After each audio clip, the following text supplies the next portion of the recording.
महाराष्ट्राच्या बातमीपत्रात प्रेक्षकांचं मनपूर्वक स्वागत आहे। आज दिनांक 4 ऑगस्ट 2025 वार सोमवार। बातमीपत्राची सुरुवात करूया सुविचार मालेने। आपले ध्येय निश्चित करा आणि ते साध्य करण्यासाठी कठोर परिश्रम करा। आजचा सुविचार आपण बघितलात। आता बघूया बातमीपत्रातील ठळक बातम्या।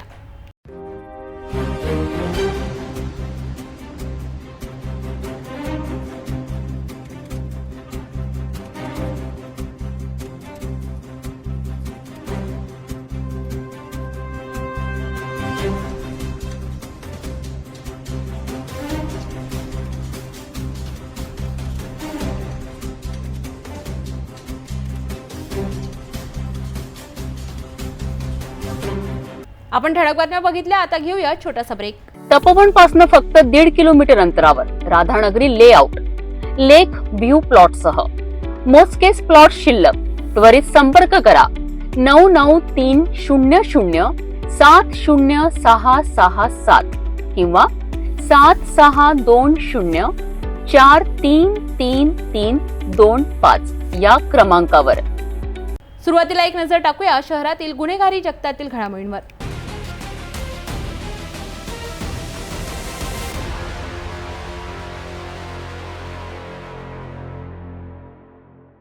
अमरावती येथे कार्यरत असलेल्या महिला पोलीस अंमलदार आशा तायडे यांच्या हत्येचं गूढ अखेर उकललं आहे।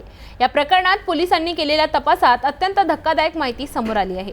खुद्द त्यांच्या पतीने सुपारी देऊन त्यांची हत्या घडवून आणल्याचं उघड झालं। या घटनेमुळे संपूर्ण शहरात खळबळ उडाली आहे। अमरावतीतील महिला पोलीस अंमलदार आशा तायडे यांच्या हत्येचा तपास आता अंतिम टप्प्यात पोहोचला आहे। पोलीस युनिट क्रमांक 2 ने केलेल्या यशस्वी कारवाईमुळे या प्रकरणातील धक्कादायक सत्य समोर आलं आहे। आशा यांचा पती राहुल तायडे, जो स्वतः राज्य राखीव पोलीस दलात कार्यरत आहे, त्यानेच पत्नीच्या हत्येची सुपारी दिली होती। जवळपास 1 महिन्यापूर्वी राहुलने आपल्या पत्नीची हत्या घडवून आणण्याचा कट रचला होता। त्यासाठी त्यांनी श्रेयस महल्ले आणि ओम शिकार या 2 सुपारी किलर्सना 5 लाख रुपयांची सुपारी दिली। यात 25,000 रुपयांची ऍडव्हान्स रक्कमही त्यांनी दिली होती। हत्येच्या दिवशी हे दोघे तोंडाला कापड बांधून घटनास्थळी पोहोचलेत आणि आशा यांचा गळा दाबून खून केला। या घटनेनंतर पोलिसांनी सीसीटीव्ही फुटेज तपासलं, ज्यात हे दोघे आरोपी दिसून आलेत। तपासादरम्यान राहुलने हत्येचा बनाव रचण्याचा प्रयत्नही केला होता, परंतु पोलिसांनी केलेल्या सखोल चौकशीत तो फसला। पोलीस उपायुक्त गणेश शिंदे यांनी दिलेल्या माहितीनुसार राहुलचे एका महिलेसोबत प्रेम संबंध होते, त्यामुळे पती पत्नीमध्ये नेहमीच वाद होत असत।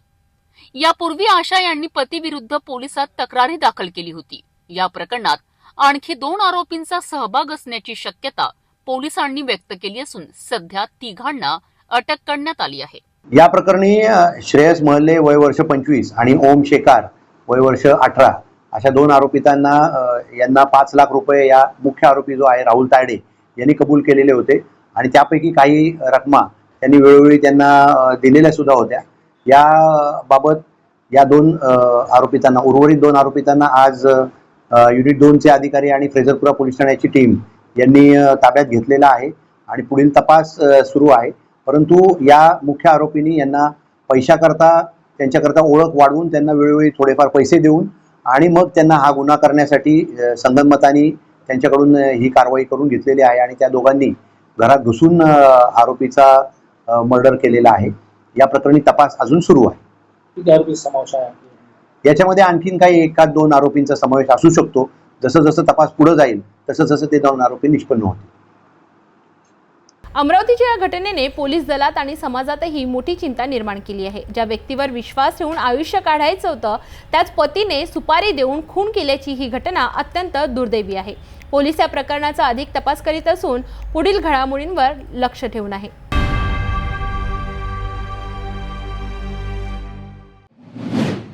राज्याचे महसूल मंत्री आणि अमरावतीचे पालकमंत्री चंद्रशेखर बावनकुळे यांच्या विरोधात अमरावतीमध्ये प्रहार जनशक्ती पक्षाने जोरदार आंदोलन केलं। मोर्शी इथे झालेल्या एका कार्यक्रमात शेतकऱ्यांसाठी नौटंकी करणाऱ्या आमदारांवर त्यांनी केलेल्या टिप्पणीमुळे प्रहारचे कार्यकर्ते संतप्त झाले आहेत। नेमकं काय घडलं आणि या घटनेची पडसाद कसे उमटतात पाहूया। अमरावती शहरात आज राजकारण तापलं आहे। मोर्शी येथे मत्स्य विज्ञान महाविद्यालयाच्या भूमिपूजन समारंभात राज्याचे मुख्यमंत्री देवेंद्र फडणवीस यांच्यासह अनेक मंत्री उपस्थित होते। या कार्यक्रमात बोलताना पालकमंत्री चंद्रशेखर बावनकुळे यांनी शेतकऱ्यांसाठी नौटंकी करणाऱ्या आमदारांवर टीका केली। या टीकेचा इशारा थेट माजी मंत्री आणि प्रहारचे नेते बच्चू कडू यांच्याकडे असल्याचे मानले जात आहे। बावनकुळे यांच्या या विधानामुळे संतप्त झालेल्या प्रहार जनशक्ती पक्षाच्या कार्यकर्त्यांनी आज जिल्हाधिकारी कार्यालयासमोर जोरदार आंदोलन केलं। कार्यकर्त्यांनी बावनकुळे यांचे पोस्टर जाळून नौटंकी पालकमंत्री अशा घोषणा दिल्या। यावेळी वातावरण काही काळ तणावपूर्ण झालं होतं। पोलिसांनी तातडीने हस्तक्षेप करत काही आंदोलनकर्त्यांना ताब्यात घेतले।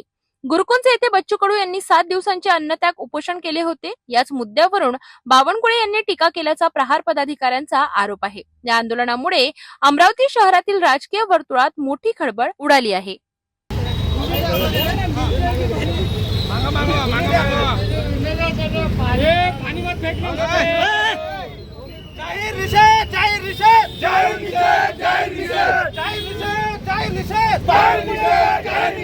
शेतकऱ्याचा अपमान करणाऱ्या बावनकुळेचा, शेतकऱ्याचा अपमान करणाऱ्या बावनकुळेचा, शेतकऱ्यांचा अपमान करणाऱ्या बावनकुळेचा जय जवान, जय किसान, जय जवान, जय किसान, जय जवान, जय किसान। हम तुम्हारे साथ जनशक्ती पक्षाचा मोर्शी येथे केलेल्या टीकेमुळे पालकमंत्री बावनकुळे यांच्या विरोधात प्रहारने एल्गार पुकारला आहे। हे प्रकरण इथेच थांबणार नसून भविष्यात या वादाचे आणखी पडसाद उमटण्याची शक्यता आहे। शेतकऱ्यांच्या प्रश्नांवरून सुरू झालेला हा राजकीय संघर्ष आता अधिक तीव्र होताना दिसत आहे।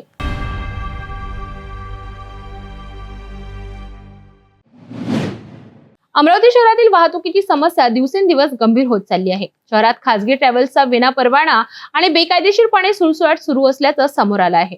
या बेकायदेशीर वाहतुकीमुळे प्रवाशांचा जीव धोक्यात येत असून आरटीओ आणि वाहतूक पोलीस याकडे दुर्लक्ष करत असल्याचं चित्र आहे। या सगळ्या प्रकारामुळे प्रवाशांच्या सुरक्षेचा प्रश्न निर्माण झाला आहे। अमरावती शहरातील बस स्थानकाजवळ एक धक्कादायक प्रकार समोर आला आहे। अमरावतीवरून परतवाडा येथे जाणारी जय बजरंग आणि प्रभात ट्रॅव्हल्स या खासगी बसेस बेकायदेशीरपणे चालवल्या जात आहेत। या बसेसना प्रादेशिक परिवहन विभागाकडून कोणताही परवाना नाही। असे असतानाही त्या दररोज प्रवाशांची वाहतूक करीत आहेत। या बसेस जैन छत्रालयाच्या समोरून बस स्थानकाच्या बाजूला उभ्या असतात। या बेकायदेशीर वाहतुकीमुळे नियमांची सर्रास पायमल्ली होत आहे। महत्त्वाचं म्हणजे आरटीओ विभागाचे अधिकारी उर्मिला पवार आणि पोलीस आयुक्त अरविंद चावरिया यांनी वाहतूक सुरळीत ठेवण्याकरिता विशेष पथक नेमली असूनही हा प्रकार बिनदिक्कतपणे सुरू आहे।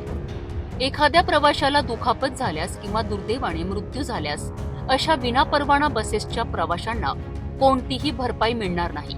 मग अशा परिस्थितीत याला जबाबदार कोण? आरटीओ विभाग की पोलीस विभाग? हा एक गंभीर प्रश्न आहे। अमरावतीच्या या गंभीर समस्येकडे प्रशासनाने तातडीने लक्ष देणं गरजेचं आहे। विनापरवाना धावणाऱ्या गाड्यांवर कठोर कारवाई होणे आवश्यक आहे। प्रवाशांच्या जीवाची किंमत या खासगी ट्रॅव्हल्स मालकांसाठी केवळ नफ्यापुरती नसावी। प्रशासनाने यावर तात्काळ उपाययोजना न केल्यास भविष्यात एखादी मोठी दुर्घटना घडण्याची शक्यता नाकारता येत नाही। महानगरपालिकेच्या मिशन फुटपाथ कारवाईमुळे संतप्त झालेल्या हॉकर्सनी शहरात आज विराट मोर्चा काढला। इरविन चौकापासून जिल्हाधिकारी कार्यालयापर्यंत काढलेल्या पदयात्रेत शेकडो हॉकर्स सहभागी झाले होते। आपल्या कुटुंबावर उपासमारीची वेळ आल्याचं सांगत त्यांनी महानगरपालिका आयुक्तांच्या कारवाईचा निषेध केला आणि अनेक मागण्या प्रशासनासमोर ठेवल्या आहेत। अमरावती शहरातील हॉकर्स ज्यांची उपजीविका रस्त्यावरील लहान दुकानांवर अवलंबून आहे, ते महानगरपालिकेच्या कारवाईमुळे प्रचंड अडचणीत आले आहेत। महानगरपालिकेच्या मिशन फुटपाथ या मोहिमेअंतर्गत अनेक हॉकर्स आणि तात्पुरत्या दुकानदारांवर कारवाई करण्यात आली, ज्यामुळे त्यांच्यासमोर बेरोजगारीचा मोठा प्रश्न उभा राहिला आहे। याच कारवाईच्या निषेधार्थ शहरातील हॉकर्स एकत्र आले आणि त्यांनी मोठा मोर्चा काढला। या मोर्चाची सुरुवात इरविन चौकापासून झाली, जिथे डॉक्टर बाबासाहेब आंबेडकर यांच्या पुतळ्यासमोर हॉकर्स युनियनचे नेते गणेश मारोडकर यांनी मोर्चेकरांना संबोधित केले। यावेळी त्यांनी महानगरपालिकेच्या कारवाईचा तीव्र निषेध केला। मारोडकर यांनी हॉकर्सना आवाहन केले की जोपर्यंत त्यांच्या मागण्या मान्य होत नाही तोपर्यंत कोणीही महानगरपालिकेची 10 रुपयांची कर पावती फाडू नये। मारोडकर यांनी महानगरपालिका आयुक्तांना एक महत्त्वाचा प्रश्न विचारला की तात्पुरत्या अतिक्रमणांवर कारवाई करण्याऐवजी शहरातील पक्की इमारती का काढली जात नाहीत। आम्ही जे महानगरपालिकेने जे अतिक्रमणावर जे कारवाई सुरू आहे आमच्या हॉकर्सवर ती एकदम तीव्र केलेली आहे। आमच्या गाड्या क्रॅप करण्याच्या गोष्टी करण्यात येत आहेत। गेल्या 1 महिन्यापासून आमचा परिवार बंद आहे। त्यासाठी आम्ही मॅडमकडे मोर्चा नेला, निवेदन केलं का मॅडम ही अन्यायकारक कारवाई की बंद करा, परंतु मॅडम यांचे कुठलेही ऐकले नाही। त्यानंतर नागपंचमीच्या दिवशी आम्ही मीठ भाकर खाऊन आंदोलन केलं. आता तरी जागीन पण स्वाद आला नाही. म्हणून आज आम्ही कलेक्टर साहेबांना न्याय मागायला चाललो आहे. आम्हाला जिथे आम्ही गाडी लावतो तिथेच आम्हाला गाडी लावू द्या. चांगले हॉकर झोन तयार करा, खाऊ गल्ली तयार करा, त्यानंतरच आम्हाला हटवा. पहिले हॉकर झोन तयार करा, त्याच्यानंतरच तुम्ही न हॉकर झोन तयार करा. अगर आता असं झालं नाही तर हे आंदोलन आम्ही याच्यापेक्षा तीव्र करू. शहरातील अनेक मॉल्स, प्रतिष्ठाने, इमारती आणि मंगल कार्यालयांमध्ये पार्किंगची योग्य सोय नाही, त्यामुळे वाहतुकीची कोंडी होते. अशा ठिकाणी कारवाई का केली जात नाही, असा सवाल त्यांनी उपस्थित केला. मेरा रंग दे बसंती चोला या देशभक्तीपर गाण्याच्या घोषणा देत हा मोर्चा जिल्हाधिकारी कार्यालयावर धडकला. यावेळी जिल्हाधिकारी कार्यालयाबाहेर पोलिसांचा मोठा बंदोबस्त तैनात करण्यात आला होता.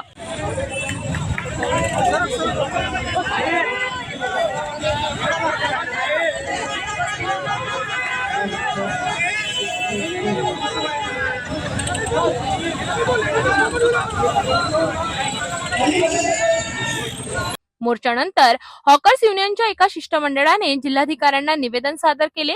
या निवेदनात त्यांनी हॉकर्ससाठी खास हॉकिंग झोन आणि खाऊ गल्ली तयार करण्यासाठी मागणी केली आहे, जेणेकरून त्यांना सन्मानपूर्वक व्यवसाय करता येईल आणि त्यांच्या कुटुंबियांची उपासमार थांबेल. आमच्या मागण्या अशा पूर्ण करायच्या की आम्ही ज्या लोटगाड्या चालायला लावतोय रस्त्यावर, त्याच्यामुळे आम्हाला अतिक्रमणाचा भरपूर त्रास होत आहे.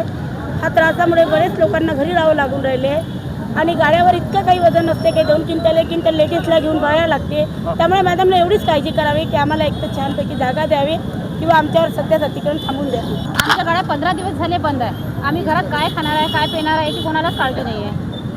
किती दिवस बंद ठेवायचे आम्ही? आमच्या सणासुदीचे दिवस आले, गणपती आहे, पोळा आहे, हे माल कुठं उचलून ठेवायचा आम्ही? भरलेल्या गाड्या आम्हाला लोटत न्यावं लागते, माल पडत राहते, त्याचं भरपाई कोण करणार आहे? त्यांना वाटायला पाहिजे की 2 क्विंटलची गाडी घेऊन जाते. आता ज्या फुटपाथवर धंदे करून राहिले, पोटभरासाठी लेकराबाळासाठी धंदे करून राहिले, त्या आयुक्त मॅडम, उपआयुक्त मॅडम 3 कॅपा आमचे झोपडपट्ट्या तोडून नेते, हे म्हणजे पन्न्या तोडून नेते, भांडे नेते, टेबलं नेते. हे बरोबर आहे का? मोठे मोठे जे अतिक्रम आहे, सुंदरलाल चौकातलं अतिक्रम तोडता तोडता का बचावलं तिनं याचा काही माहीत नाही, खुलासा नाही. तो खुलासा मी करणार. आणि राजकमल चौकात जे अतिक्रम आहे मोठे मोठे, याची हिंमत आहे का तोडायची? तिची हिंमत आहे का तोडायची? आमच्या हे पन्न्यानं हे भांडे न्यायची हिंमत आहे फक्त. गरिबाच्या फुटपाथीच्या बाहेर नसतो आम्ही. फुटपाथीच्या रोजीरोटी आम्ही झुमका भाकर चालवतो, गरिबासाठी सेवा करतो. दूर लोक येतात कोर्टात, त्याला बिचारायला राहत नसते. 500 रुपये खर्च करून मोठ्या हॉटेलात जेवण करतात का? यायला वाटायला नाही पाहिजे का जराशी? मग आम्हाला तू रोजगार दे ना, रोजगार दे, नाही तर मग महानगरपालिकेत नोकऱ्या दे, नाही तर मग त्या पगारातून पैसे दे. तर आपण पाहिलात अमरावतीमधील हॉकर्सचा हा उद्रेक. प्रशासनाच्या कारवाईमुळे त्रस्त झालेले हॉकर्स आता थेट रस्त्यावर उतरले आहेत. त्यांनी प्रशासनासमोर आपल्या मागण्या स्पष्टपणे मांडल्या आहेत. आता यावर महानगरपालिका आणि जिल्हाधिकारी कार्यालय काय भूमिका घेतात हे पाहणं महत्त्वाचं ठरेल. या संदर्भातील अपडेट्स बघत रहा सिटी न्यूजवर.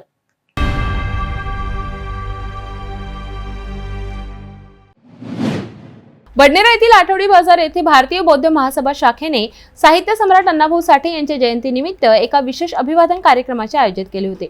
या कार्यक्रमात अण्णाभाऊ साठे यांच्या कार्याला आदराने स्मरण करण्यात आले. या ऐतिहासिक क्षणी भारतीय बौद्ध महासभा शाखेचे सर्व पदाधिकारी आणि सदस्य मोठ्या संख्येने उपस्थित होते. बडनेरा येथील आठवडी बाजार येथे आयोजित या कार्यक्रमाची सुरुवात साहित्य सम्राट अण्णाभाऊ साठे यांच्या प्रतिमेचे पूजन करून झाली. यासोबतच डॉक्टर बाबासाहेब आंबेडकर आणि तथागत गौतम बुद्ध यांच्या प्रतिमांचेही पूजन करण्यात आले. भारतीय बौद्ध महासभा शाखेचे सचिव दर्या गायकवाड आणि अध्यक्ष मच्छिंद्र भट यांच्या हस्ते पूजन पार पडले. त्यानंतर उपस्थित सर्व पदाधिकाऱ्यांनी प्रतिमांना पुष्प अर्पण करून अभिवादन केले. कार्यक्रमात भारतीय बौद्ध महासभेचे माजी अध्यक्ष आणि पंचशील मंडळाचे अध्यक्ष अजय भालेराव यांनी सामूहिक बुद्धवंदना घेतली. त्यांनी आपल्या भाषणात साहित्य सम्राट अण्णाभाऊ साठे यांच्या जीवनचरित्रावर प्रकाश टाकला आणि त्यांचे साहित्य आणि कार्याचे महत्त्व सांगितले. या कार्यक्रमाला भारतीय बौद्ध महासभेचे कोषाध्यक्ष कपिल डोंगरे, संघटक सुरेंद्र जांभूळकर तसेच पदाधिकारी आणि मार्गदर्शक उपस्थित होते. हा कार्यक्रम यशस्वी करण्यासाठी सर्व पदाधिकारी आणि कार्यकर्त्यांनी विशेष परिश्रम घेतले. त्यामुळे अण्णाभाऊ साठे यांना आदराने अभिवादन करण्यात आले.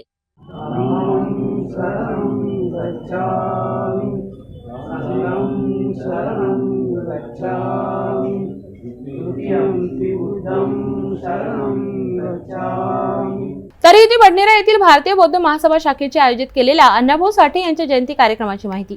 अशा कार्यक्रमांमुळे महान व्यक्तींच्या कार्याची आठवण ताजीतवाणी होते आणि त्यांच्या विचारांची प्रेरणा पुढील पिढ्यांना मिळत राहते.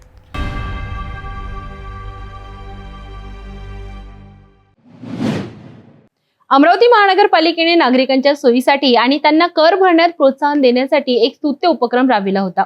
बडनेरा झोन क्रमांक 4 मध्ये आयोजित करण्यात आलेल्या मालमत्ता कर सवलत शिबिराला नागरिकांनी भरभरून प्रतिसाद दिला, ज्यामुळे शहराच्या विकासाला हातभार लावण्यासाठी नागरिक किती उत्सुक आहेत हे दिसून आले. अमरावती मनपा आयुक्त सौम्या शर्मा चांडक यांच्या मार्गदर्शनाखाली आणि बडनेरा झोन 4 चे सहाय्यक आयुक्त DB शिंदे यांच्या नेतृत्वाखाली हे शिबिर 2 ते 3 ऑगस्ट दरम्यान आयोजित करण्यात आले होते. या शिबिरामध्ये मालमत्ता करावर 10% सूट आणि ऑनलाईन कर भरणाऱ्यांकरिता अतिरिक्त 3% सूट देण्यात आली होती. नागरिकांनी मोठ्या संख्येने सहभागी होऊन शहराच्या विकासासाठी योगदान द्यावे असे आवाहन मनपा आयुक्तांनी केले होते.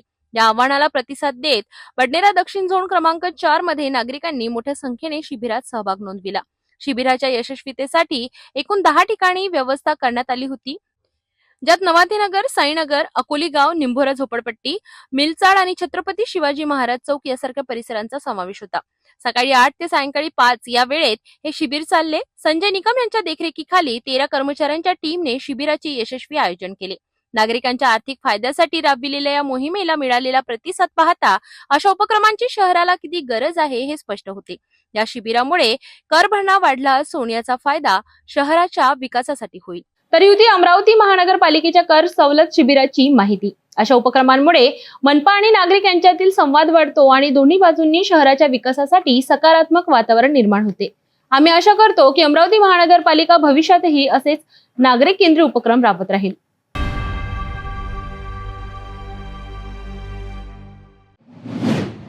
बातमी थेट अंजनगाव सुर्जीवरून येत आहे. पोलिसांनी जुगाराच्या एका मोठ्या अड्ड्यावर छापा टाकून 15 आरोपींना अटक केली आहे.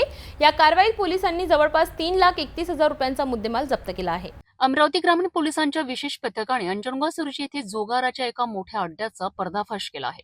पोलीस स्टेशन अंजनगाव सुर्जी येथील अधिकारी आणि अंमलदार नियमित गस्तीवर असताना त्यांना एका गुप्त खबऱ्याकडनं माहिती मिळाली.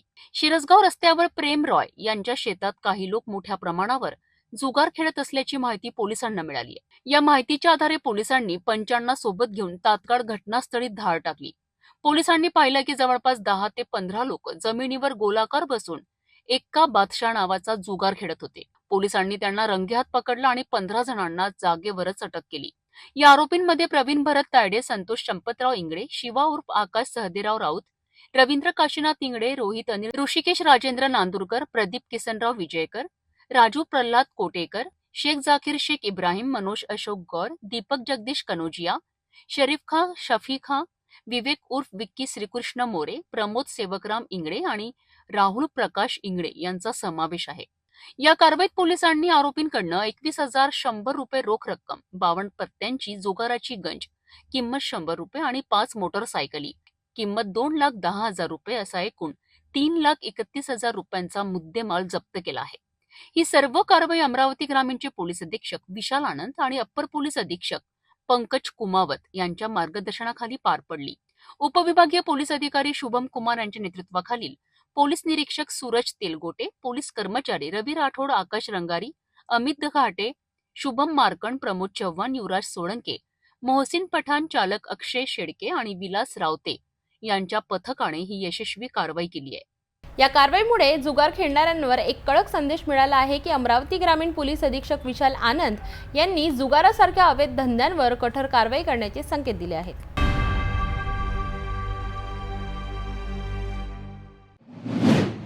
अमरावती जिल्ह्यातील एका महत्त्वाच्या विषयावर चर्चा करणार आहोत. अमरावती जिल्ह्यातील चांदूर बाजार तालुक्यातील चांदूर बाजार ते परतवाडा या मार्गावर लवकरच एक टोल नाका सुरू होणार आहे. या टोल नाक्यामुळे स्थानिक रहिवासी, विशेषतः शेतकरी आणि ग्रामीण भागातील जनतेला मोठा आर्थिक भुर्दंड सोसावा लागणार आहे. अमरावती जिल्ह्यातील चांदूर बाजार ते परतवाडा मार्गावर लवकरच टोल नाका सुरू होणार असल्यामुळे या परिसरातील लोकांमध्ये नाराजीचे वातावरण आहे. चांदूर बाजार पासून अवघ्या काही अंतरावर असलेल्या हैदरपूर येथे या टोल नाक्याची निर्मिती करण्यात आली आहे. अचलपूर हा उपविभाग असून येथील सर्व मोठी शासकीय कार्यालय परतवाडा येथे आहेत. त्यामुळे ग्रामीण भागातील नागरिकांना विविध कामांसाठी वारंवार परतवाड्याला जावे लागते. टोल नाका सुरू झाल्यानंतर कार चालकांना एका बाजूसाठी 40 आणि दोन्ही बाजूंसाठी 60 इतका टोल नाका भरावा लागणार आहे. यामुळे दररोज या मार्गावरून प्रवास करणाऱ्या शेतकरी, व्यावसायिक आणि सामान्य नागरिकांच्या खिशाला मोठी कात्री लागणार आहे. स्थानिक रहिवाशांनी आमदार प्रवीण तायडे यांना या टोल नाक्याला विरोध करण्याचे निवेदन दिले आहे. मात्र माजी आमदार आणि राज्यमंत्री बच्चू कडू यांच्यासह इतर कोणत्याही लोकप्रतिनिधींनी यावर अद्यापही कोणतीही भूमिका घेतलेली नाही. या टोल नाक्यामुळे स्थानिकांना आर्थिक अडचणींना तोंड द्यावे लागणार असून जनतेला लोकप्रतिनिधींच्या भूमिकेची प्रतीक्षा आहे. अमरावती चांदूर बाजार मार्गावर लवकरच टोल सुरू होणार आहे. या टोल नाक्याची संपूर्ण तयारी झालेली असून काही दिवसांमध्येच हैदरपूर या गावाच्या नगीच टोल सुरू होणार आहे. यामध्ये सर्व लहान आणि मोठ्या वाहनांचे दरसुद्धा ठरवलेले आहे. फास्टॅग पद्धतीने सुद्धा येथे वाहनांकडून टोल वसूल केला जाईल. येथे आता टोल सुरू व्हायला काही नागरिकांचा, शेतकऱ्यांचा विरोध आहे. विशेष म्हणजे अचलपूर मतदारसंघाचे माजी आमदार जोपर्यंत होते बच्चू कडू तोपर्यंत या ठिकाणी टोलची कोणत्याही प्रकारची तयारी झाली नव्हती. परंतु आता विद्यमान आमदार प्रवीण तायडे असल्यानंतर हे टोल सुरू होऊ देणार की नाही याकडे सर्वांचं लक्ष लागलेलं आहे. एकीकडे चांदूर बाजारचे नागरिक दररोज अचलपूर कामानिमित्त येतात, कारण अचलपूर हा उपविभाग असल्यानंतर उपविभागीय अधिकारी कार्यालय, न्यायालय आणि मोठे मोठे कार्यालय अचलपूरला आहे. जास्तीत जास्त नागरिकांना येथे ग्रामीण क्षेत्राच्या नागरिकांना अचलपूर जावं लागते, परंतु त्यांना आता टोल पे करून जावं लागणार. हे सुद्धा आता याच्याकडे सुद्धा लक्ष देणे गरजेचे आहे. आता कोणते लोकप्रतिनिधी, कोणते राजकीय पक्ष या टोलच्या विरोधामध्ये आवाज उचलतात याच्याकडे सर्वांचे लक्ष लागलं आहे. मी कॅमेरा पर्सन रोहितसोबत हितेश किल्लेदार, सिटी न्यूज, चांदूर बाजार. या टोल नाक्यामुळे सामान्य जनतेला मोठा फटका बसणार आहे, पण अद्यापही यावर कोणताही तोडगा निघालेला नाही. यावर स्थानिक लोकप्रतिनिधी काय भूमिका घेतात हे पाहणे महत्त्वाचे ठरेल. भेटूया एका छोट्याशा विश्रांतीनंतर.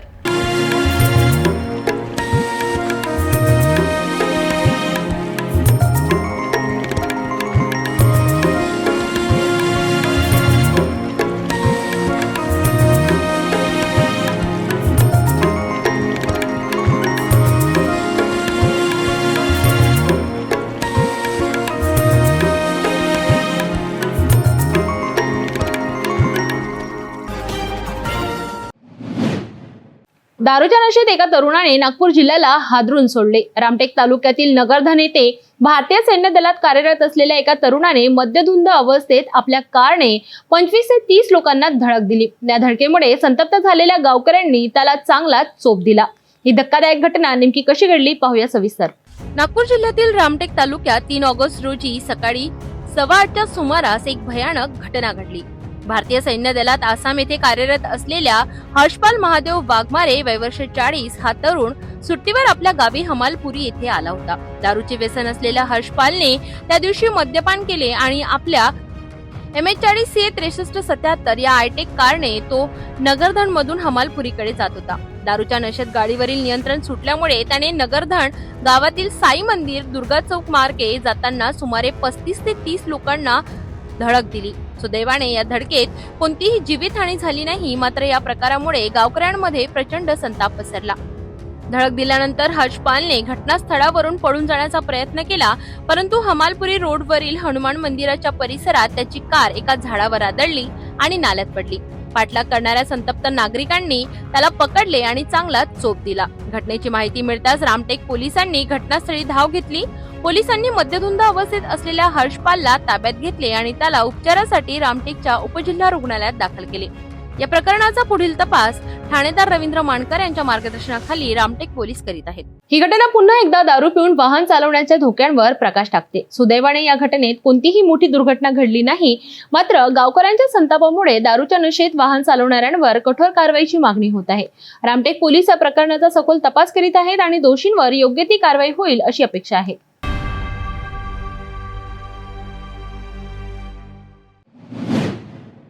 नागपूरमध्ये गुन्हे शाखेने एका आरोपीला अटक केली असून त्याच्याकडून मोठ्या प्रमाणात मुद्देमाल जप्त करण्यात आला आहे.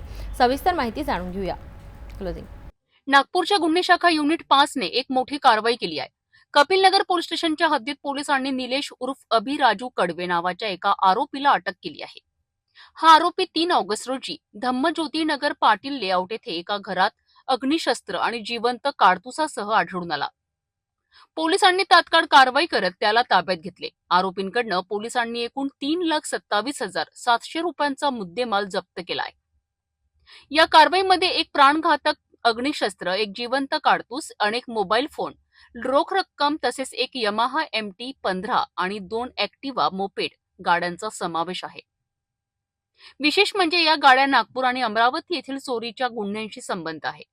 आरोपीकडे केलेल्या चौकशीत नागपूर आणि अमरावती शहरातील चोरीचे 7 गुन्हे उघडकीस आले आहेत. या प्रकरणातील पुढील तपास सुरू आहे. ही कारवाई पोलीस आयुक्त डॉक्टर रवींद्र सिंघल यांच्या मार्गदर्शनाखाली करण्यात आली आहे. पोलीस आयुक्तालय नागपूर शहरच्या रेकॉर्डवरील आरोपी निलेश उर्फ अभि राजू कडबे वय 28 वर्ष राहणार मलका कॉलनी समतानगर, हा जो आहे धम्मदीप नगर नारी या ठिकाणी एका घरात लपून राहत आहे व त्याच्याकडे काही गुन्हा करण्याच्या अनुषंगाने अग्निशस्त्र त्यांनी बाळगलं असल्याची माहिती मला प्राप्त झाली होती. त्यावरून सदर माहितीच्या आधारे तो ज्या ठिकाणी राहत आहे त्या घराचा ठाव ठिकाणी निष्पन्न करून सदर ठिकाणी छापा कारवाई करून आरोपी निलेश राजू कडबे या ताब्यात घेतला असता तो ज्या ठिकाणी राहत होता त्या ठिकाणी त्याच्या कस्टडीतून एक देशी बनावटीचं अग्निशस्त्र व एक जिवंत काडतूस असं 51,000चा मुद्देमाल मिळालेला आहे.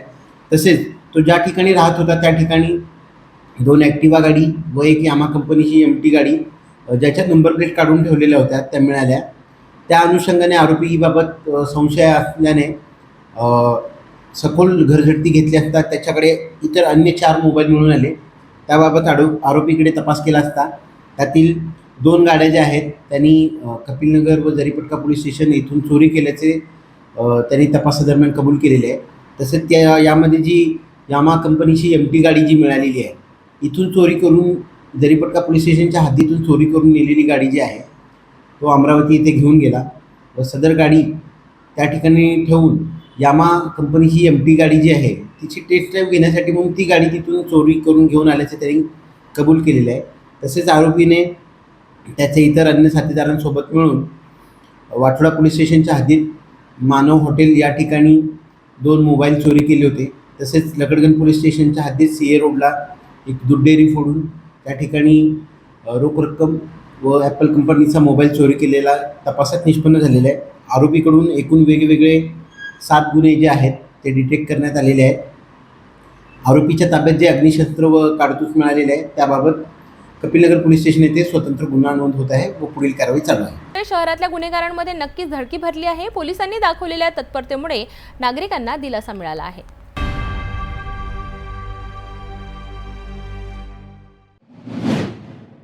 नागपूर सक्करदरा पोलिसांनी एका मोठ्या चोरीचा पर्दाफाश केला आहे. मोठा ताजबाग परिसरातील शहनशाह चौकातून चोरीला गेलेला ई-रिक्षा पोलिसांनी काही तासातच वाठोडा परिसरातून हस्तगत केला. या प्रकरणी पोलिसांनी हाफिज खान हमीद खान नावाच्या एका आरोपीला अटक केली आहे, तर त्याचा साथीदार अद्याप फरार आहे. मिळालेल्या माहितीनुसार 24 ऑगस्ट 2025 रोजी रात्री 1 वाजताच्या सुमारास सक्करदरा पोलिसांना गुप्त माहिती मिळाली की चोरीला गेलेला ई-रिक्षा वाठोडा परिसरातून सिबोस्कायसिस कॉलेजजवळून वस्तीमध्ये आहे. या माहितीच्या आधारे रात्रपाडी अधिकारी पोलीस उपनिरीक्षक प्रवीण वाळके यांनी वरिष्ठ पोलीस निरीक्षक MM ठाकरे यांच्या मार्गदर्शनाखाली तपास पथकासह तात्काळ घटनास्थळी धाव घेतली. शोध मोहिमेदरम्यान पोलिसांनी एका पत्राच्या घरातून आरोपी हाफिज खान याला ताब्यात घेतलं. चौकशी दरम्यान त्याने धक्कादायक खुलासा केला.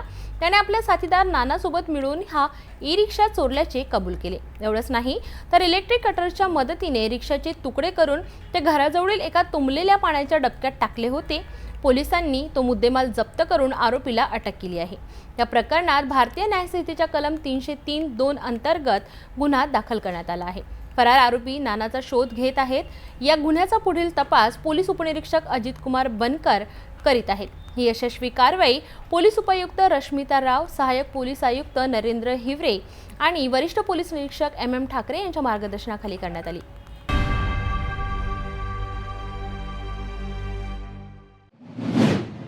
नागपूर येथील एम्स हॉस्पिटलच्या चरक वसतिगृहातून एक अत्यंत दुःखद बातमी समोर आली आहे.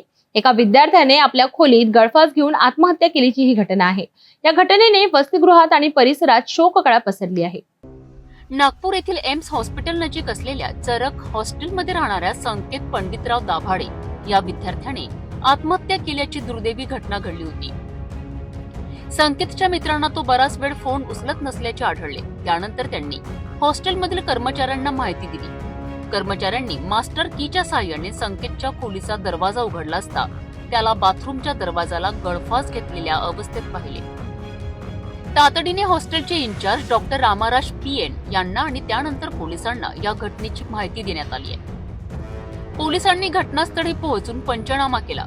प्राथमिक तपासणीत असे दिसले आहे की ही संकेतने बाथरूमच्या दरवाजाच्या मागील बाजूला असलेल्या कपड्यांच्या हुकला शॉल बांधून आत्महत्या केली आहे. संकेतने निळ्या रंगाचे टी-शर्ट आणि काळ्या रंगाची पॅन्ट घातली होती. त्याचे हात आणि पाय काळसर पडले होते.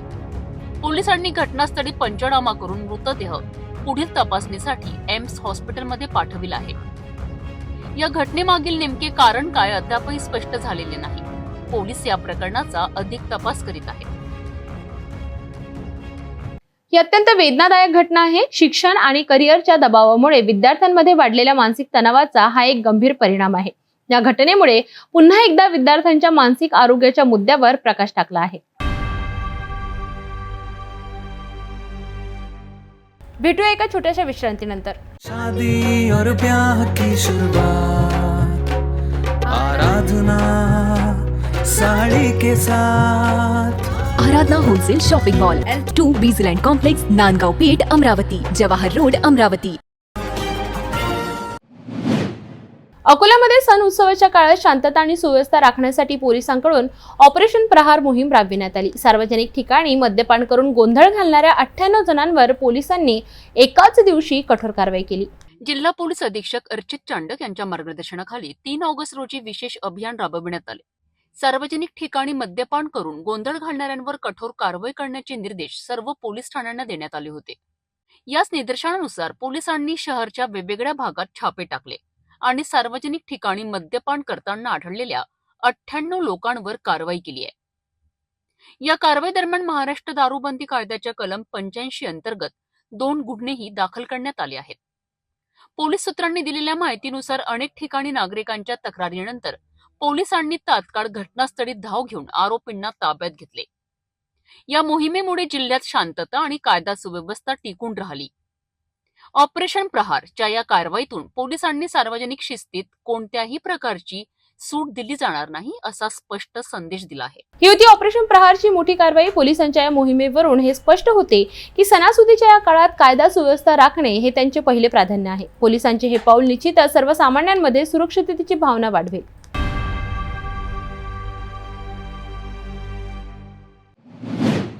वणी मुकुटबन मार्गावर भीषण अपघात. सिमेंट बल्करची धडक बसल्यानं 25 वर्षीय युवकाचा मृत्यू. दुचाकीवरून प्रवास करणारे दोघं गंभीर जखमी. ट्रक चालक फरार झाला होता, पण पोलिसांनी तातडीने त्याला अटक केली.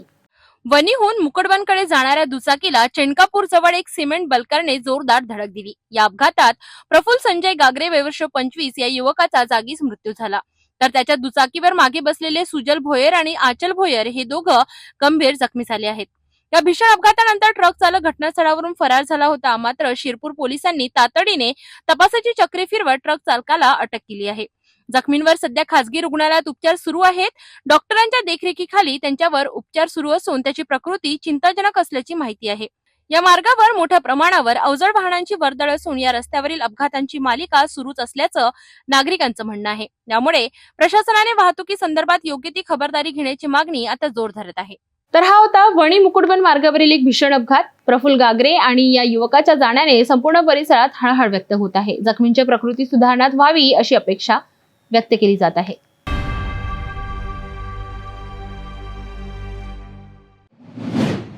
नांदेड शहरात कॅनेल रोडवरील एका स्पा सेंटरमध्ये पोलिसांनी मोठी कारवाई केली. स्पा सेंटरच्या नावाखाली इथे वेश्या व्यवसाय चालत असल्याचा पोलिसांना संशय होता. 10 टाकल्यावर हा धक्कादायक प्रकार समोर आला. या प्रकरणी 5 जणांविरुद्ध गुन्हा दाखल करण्यात आला असून 4 महिलांची सुटका करण्यात आली आहे. नांदेड शहरात कॅनल रोडवरील रेड ओक स्पा 2 सेंटरच्या नावाखाली वेश्या व्यवसाय सुरू असल्याची गुप्त माहिती भाग्यनगर पोलिसांना मिळाली होती. या माहितीच्या आधारे पोलिसांनी सापळा रचून या स्पा सेंटरवर धाड टाकली. पोलिसांच्या या अचानक कारवाईमुळे परिसरात खळबळ उडाली. या कारवाईत पोलिसांनी स्पा सेंटरमधील नागसेन गायकवाड, संतोष इंगळे आणि रोहन गायकवाड या 3घांना अटक केली आहे. तर स्पा सेंटरचा मालक अमोद सिंग साबळे आणि मॅनेजर मनोज जांगीड हे दोघे मात्र पोलिसांच्या हाती लागले नाहीत. ते फरार झाले आहेत. या धाडीत पोलिसांनी 4 महिलांची सुटका केली आहे. तसेच घटनास्थळावरनं 16,560 रुपयांचा मुद्देमाल जप्त करण्यात आला आहे. भाग्यनगर पोलीस फरार झालेल्या आरोपींचा शोध घेत असून पुढील तपास सुरू आहे. तर अशा प्रकारे पोलिसांनी ही मोठी कारवाई करून वेश्या व्यवसायाचा पर्दाफाश केला आहे. शहरातील अशा अवैध धंद्यांवर पोलिसांची नजर असून भविष्यातही अशा कारवाया सुरू राहतील असे पोलिसांकडून सांगण्यात येत आहे.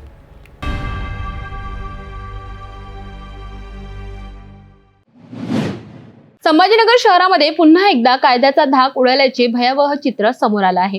पैठण गेट परिसरात एका व्यक्तीने हातात तलवार घेऊन खुलेआम फिरत नागरिकांमध्ये दहशत निर्माण केली आहे.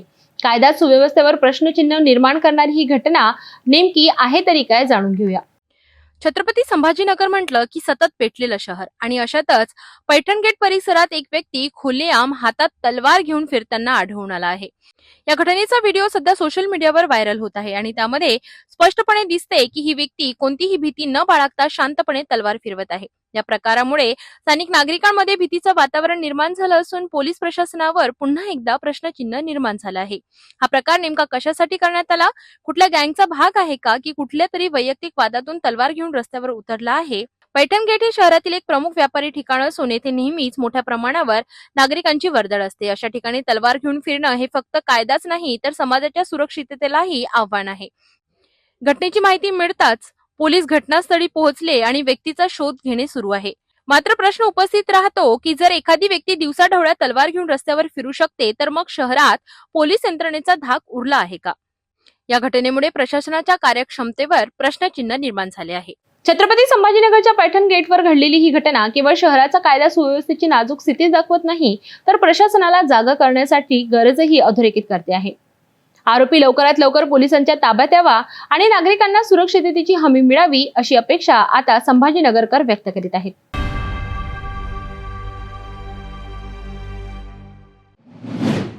छत्रपती संभाजीनगर महानगरपालिकेने अतिक्रमण हटाव मोहिमेला सुरुवात केली. नारेगाव परिसरात मोठा पोलीस बंदोबस्त तैनात करून 30 मीटर रुंदीचा रस्ता मोकळा करण्यात आला. महानगरपालिकेच्या धडक कारवाईमुळे अनेक वर्षांपासून अडकलेल्या रस्त्याचा प्रश्न सुटला. छत्रपती संभाजीनगर शहरात सध्या महापालिकेची अतिक्रमण हटाव मोहीम जोरात सुरू आहे. 4 ऑगस्ट रोजी या मोहिमेचा केंद्रबिंदू नारेगाव परिसर ठरला आहे. नारेगावातील गरबारे मैदानाजवळील जयकुमारी चौक ते मनपाच्या डम्पिंग ग्राउंड पर्यंतचा 30 मीटर रुंदीचा रस्ता मोकळा करण्यासाठी ही कारवाई केली जात आहे. अनेक वर्षांपासून या रस्त्यावर झालेल्या अतिक्रमणामुळे वाहतुकीला अडथळा निर्माण होत होता. या कारवाईकरिता महापालिकेने मोठी तयारी केली आहे. सुमारे 30 जेसीबी, 10 पोकलेन, 15 टिप्पर, 200 पोलीस कर्मचारी आणि 350 मनपा कर्मचारी असा मोठा फौजफाटा या ठिकाणी तैनात करण्यात आला आहे. शांतता आणि सुव्यवस्था राखण्याकरिता पोलीस अधिकारी स्वतः जातीने लक्ष ठेवून आहेत. ही कारवाई पूर्ण झाल्यावर स्थानिक नागरिकांना मोठा दिलासा मिळणार असून वाहतुकीची समस्याही सुटणार आहे. छत्रपती संभाजीनगरमध्ये अतिक्रमण हटाव मोहीम जी आहे ती सुरू आहे. सिटी न्यूजने देखील याबाबतचे जे बातम्या आहेत ते याच्या आधी पण दाखवलेले होते आणि अतिक्रमण हटावण्यासाठी जे मार्किंग होती ती याच्या आधी पण करण्यात आलेली होती. फक्त छत्रपती संभाजीनगर शहरच नसेल तर इतर जो तालुक्यातील किंवा ग्रामीण जो भाग आहे जसं की खुलताबाद झालं किंवा वेरूळ झालं त्याच्यामध्ये सुद्धा मार्किंग करण्यात आलेली होती अतिक्रमण हटाव मोहीमची. आणि त्यातच आज 4 ऑगस्ट रोजी सकाळपासूनच नारेगाव परिसरामध्ये ही अतिक्रमण हटाव मोहीम जी आहे ती सुरू झालेली आहे. मनपाचे अधिकारी असतील किंवा JCB आणि सोबतच टिप्पर आणि पोलीस कर्मचारी हे सगळे त्या ठिकाणी दाखल झालेले आहेत. आणि त्यातच या अतिक्रमण हटाव मोहीमने एक प्रकारे एक आक्रमक वळण जे आहे ते घेतलेलं आहे. कारण की स्थानिक नागरिकांचं असं म्हणणं होतं की आम्हाला अजून मार्किंगची माहिती नाही आहे किंवा जर का मार्किंग केली जरी असेल तरी आम्हाला 24 ते 48 तासाचा वेळ दिला पाहिजे जेणेकरून आम्ही आमचं जे काही अतिक्रमण आहे ते आम्ही स्वतःहून काढू. पण त्याच्यावरती आता महापालिका कशाप्रकारे निर्णय घेते ते पाहणं महत्त्वाचं आहे. आणि ही सगळी चर्चा चालू असतानाच त्या अतिक्रमण हटाव मोहिमेने एक प्रकारे एक हिंसक वळण घेतलेलं आहे. त्याच्यामध्ये काही जे स्थानिक नागरिक आहेत ते आपल्याला या दृश्यामध्ये पाहायला भेटतील. त्यांनी अक्षरशः त्यांना मारहाण करण्यात आलेली आहे आणि त्यांनी अतिक्रमण नाही काढावं यासाठी त्यांनी एक प्रकारे आंदोलन केलेलं होतं. काही लोकांना ताब्यात देखील घेण्यात आलेलं होतं आणि पोलिसांनी देखील त्यांना मारहाण केलेली आहे. महापालिका कर्मचाऱ्यांचा त्यांनी विरोध केलेला होता, अतिक्रमण काढू देत नव्हते आणि त्या सगळ्याचे दृश्य जे आहेत ते आपण या चित्रामध्ये बघू शकतो. आता याच्यावरती कशाप्रकारे छत्रपती संभाजीनगरची महापालिका जी आहे ती कशाप्रकारे यांच्यावरती कारवाई करते. कारण की आपण जर का दृश्यांमध्ये बघितलं तर JCB, पोकलेन, टिप्पर हे सगळेचे सगळे या ठिकाणी उपस्थित आहेत आणि हे सगळं असताना सुद्धा आणि ही अतिक्रमण हटाव मोहीम जी आहे ही चालू असताना या ठिकाणी स्थानिक नागरिकांनी याचा विरोध केलेला आहे आणि हा विरोध सुरू असताना काहीतरी एक हिंसक वळण या मोहिमेला मिळालेला आहे आणि याच्यावरती आता पुढे कशी कारवाई होते, कारण की काही आंदोलनकर्त्यांना ताब्यात देखील घेण्यात आलेलं आहे. आता त्यांच्यावरती कशा प्रकारची कारवाई होते याच्या पुढे याच्यावरती काय निर्णय घेतला जातो हे पाहणं फारच महत्त्वाचं ठरणार आहे.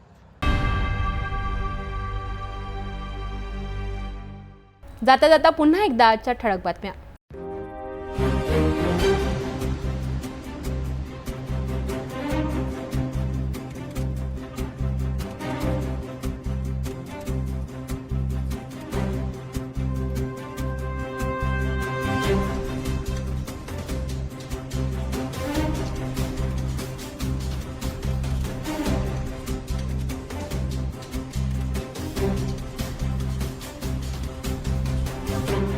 आपण आता सिटी न्यूज चॅनल आपल्या टीव्हीवर सुद्धा बघू शकता. यामध्ये next channel number 117, Jio channel number 872, GTPL channel number 73, fast way channel number 256 वर बघू शकाल. आणि आता अमरावती जिल्ह्यानंतर विदर्भ आणि महाराष्ट्राचे दर्शक घर बसल्या आपल्या केबल टीव्हीवर सिटी न्यूज बातमी पाहू शकता. यात Chhatrapati Sambhajinagar next setup box number 14, Yavatmal setup box number 12, Washim setup box number 26, Nanded setup box number 17, Mahur setup box number 7, Nagpur GTPL setup box number 469 आणि ACN सेटअप बॉक्स नंबर 51, तर Akola RRC setup box number 899 वर बघू शकाल. लवकरच आम्ही आपल्यापर्यंत पोहोचणार आहोत. जर आपल्या टीव्हीवर सिटी न्यूज चॅनल दिसत नसेल तर आपण आपल्या केबल ऑपरेटरशी संपर्क करावा आणि आपण सिटी न्यूज केबलच्या व्यतिरिक्त यूट्यूब, फेसबुक, इंस्टाग्राम आणि ट्विटरवर सुद्धा बघू शकता. याकरिता सोशल मीडिया अकाउंट सबस्क्राईब करा, फॉलो करा आणि लाईक करा. यूट्यूब अकाउंट सबस्क्राईब करण्यासाठी सबस्क्राईब बटनला क्लिक करा आणि बेल आयकॉन दाबायला विसरू नका, कारण सर्वात आधी समाचार आपल्यापर्यंत पोहोचणार आहेत. तसेच सिटी न्यूजचे फेसबुक पेज लाईक करा आणि इंस्टाग्राम आणि ट्विटर हँडलला फॉलो करा. आपण व्हॉट्सअपवर सुद्धा सूचना देऊन न्यूज प्राप्त करू शकता. व्हॉट्सअप नंबर स्क्रीनवर येत आहे. हे बातमीपत्र एवढ्यावरच थांबूया. पुन्हा भेटूया नवीन घडामोडींसोबत. नमस्कार. हर खबर पर पैनी नजर, हर मुद्दे पर सटीक वार, यही है सिटी न्यूज की पहचान. जहाँ सच्चाई की आवाज दबाई जाती है वहाँ सिटी न्यूज उठाता है सवाल. हर स्क्रीन पर, हर प्लेटफॉर्म पर हमारी मौजूदगी बोलती है. सिटी न्यूज हमेशा सच के साथ.